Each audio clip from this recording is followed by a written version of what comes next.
Log starts, employee, day 6. A standard school mystery type ghost story. It's in an interesting format though. A text version of a found footage horror. With the cliche of not being able to escape the school, of course. One moment I was out there looking in on the school, and before I knew it, I had ended up on the 4th floor. Obviously, the first thought you'd have upon encountering the situation is to jump out the window, but I actually followed the emergency situation training for once. Took a deep breath, recollected my situation, and simply ran the other direction. Every window on the 4th floor seems to be undoubtedly cursed, though.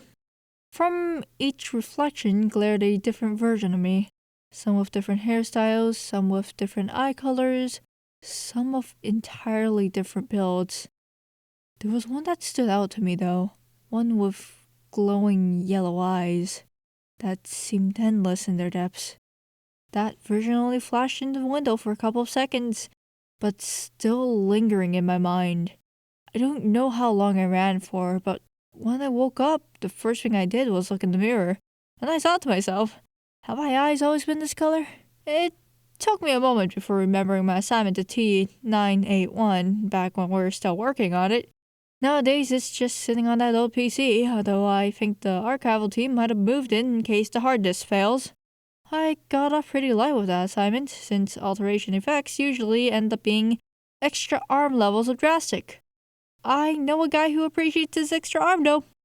Anyway, I think the medicine's been working despite my doubts, since I've only had a minor cough since this morning. It's fine as long as it's not headaches after all. I've actually made plans to get lunch with the archivist and just have some casual conversation. We're both stressed, so I thought it'd be a nice thing to do. A new crowbar came in today as well, and despite the lunch break, today's quota is dirty. Guess he really wants me to make use of that crowbar before I leave. And log. Log start, employee, night 6. We talked about a lot this afternoon. A decent amount about how long he's been here, the things he's seen, how he started working here. I thought it was a little sad how lonely he seemed. I can't help but wonder if he's done this with previous employees, because people inevitably decide to reach out, don't they? He's a decent conversationalist, so I don't really see that getting in his way. But he's also a bit of a workaholic, so maybe it's just a side effect of his work. The metaphysical department is always understaffed, so it doesn't have any assistants. Well, time to start. Collected diary pages from a deceased patient. 44th of month K. Today I had a nosebleed for the first time and it trickled down into my mouth. Instead of the metallic taste of iron, it had a savory taste that I couldn't pinpoint. Almost like beef broth. I wonder if it was because of the disease that I got booked in here for. My memories have gotten foggier the longer I've stayed here, so I don't remember what it was called.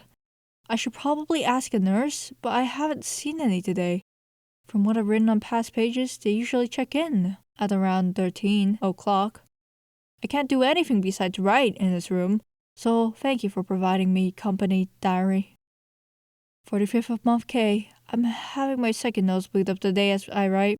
It's hard trying not to get the blood onto the page. And even though my nose is bleeding, it doesn't stop me from smelling the blood.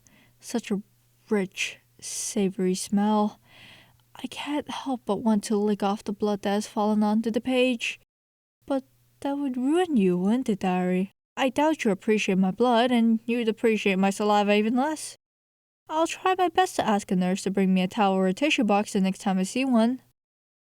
46 of month K. Nosebleeds. They just keep coming. Isn't it interesting how the best we can do in some cases is name whatever is killing us? I think it might have gone worse than just nosebleeds, though. I've decided to lean back in bed to not get blood on you, but my hands can't stop trembling. This is the 4th time I've tried to write this page. Even worse is the drool coming out of my mouth. Even though I know it's wrong, I so desperately want to taste that blood again. The hospital food tastes like cardboard compared to it. But I shouldn't write more about it. The more I acknowledge this feeling, the more it gnaws at my mind. 48th of month K. I had to wrap my blanket around my hand to writing you today, diary. My condition is deteriorating, but I have to finish writing this entry for the meeting of tomorrow. I think I've had my first nosebleed in years. I can't remember, but it hasn't stopped. And neither do the hunger pangs.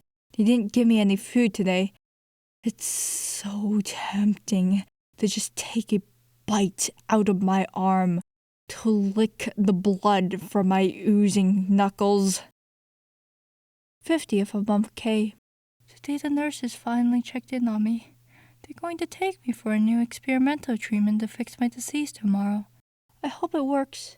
I can barely stand up without blood coming out. Even if I can't feel the pain anymore, I can still feel the hunger. I'm grateful to have you, diary. Tomorrow's me can hold on to his past, even if I don't have mine.